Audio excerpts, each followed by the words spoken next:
Je suis évidemment favorable au droit d'appel des victimes et je vais vous dire pourquoi.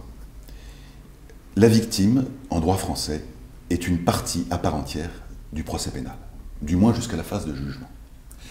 La victime, en droit français, a des droits qui n'existent nulle part ailleurs.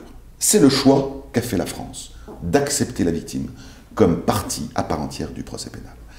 Mais quand on, et avec même un principe de prise en compte de ses intérêts, et un principe d'équilibre des droits.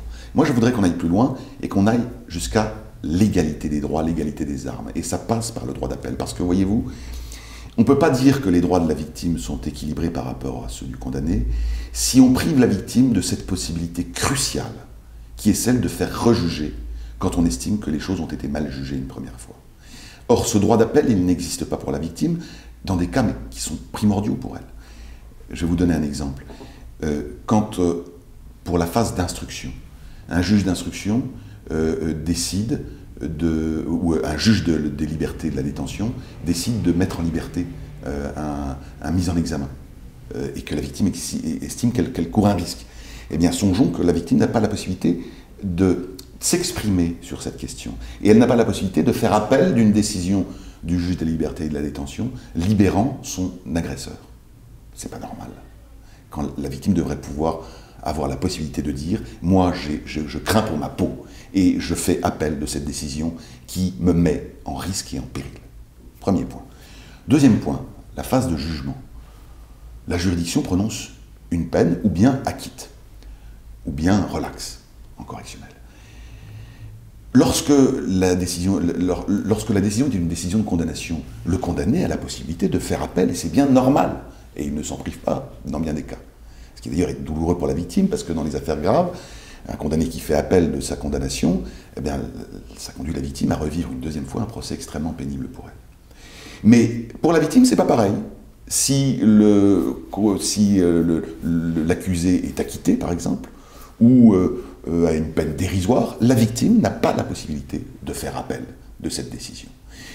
C'est le parquet qui a la possibilité de faire appel ou non.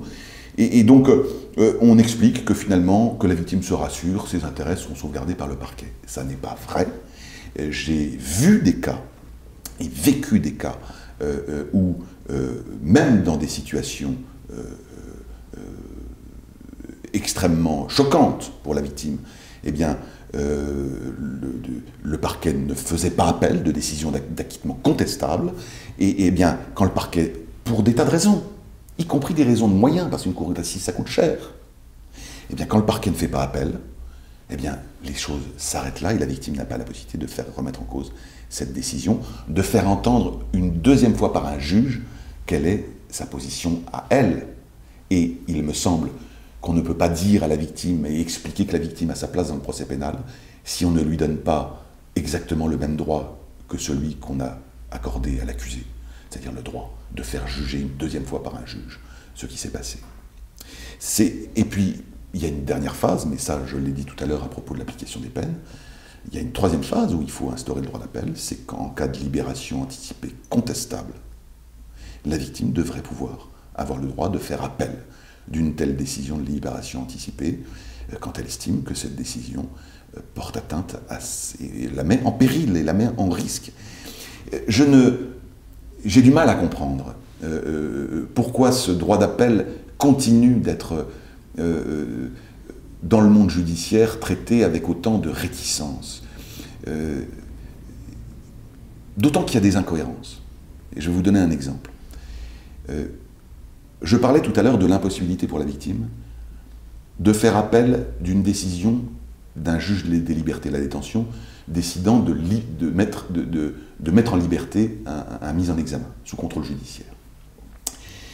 Ce qui est curieux, c'est que quand le parquet fait appel d'une telle décision, puisque la victime ne peut pas faire appel, et que l'affaire vient devant la chambre de l'instruction, qui va statuer en appel des décisions en matière de mise en liberté, eh bien là, la victime est invitée à exprimer son point de vue. Donc, elle n'a pas la possibilité de déclencher l'appel, elle n'a pas la possibilité de faire appel, mais quand l'appel existe, on lui concède quand même qu'elle a le droit de venir exprimer sa position. Vous voyez, c'est pas cohérent. La cohérence juridique, le bon sens, mais j'allais dire tout simplement la justice, commande de traiter la victime comme une partie à part entière, avec les mêmes droits que les autres parties, dans toutes les dimensions et dans toutes les phases du procès pénal. C'est aussi simple que ça. On ne dit pas que la victime a toujours raison.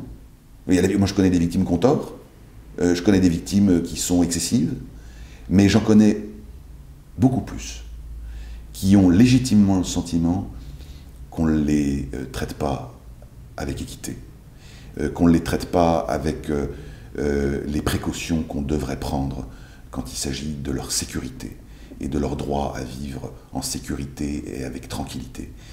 J'en connais beaucoup plus qui vivent ça, des victimes qui font le constat qu'elles n'ont pas les mêmes droits que leurs agresseurs.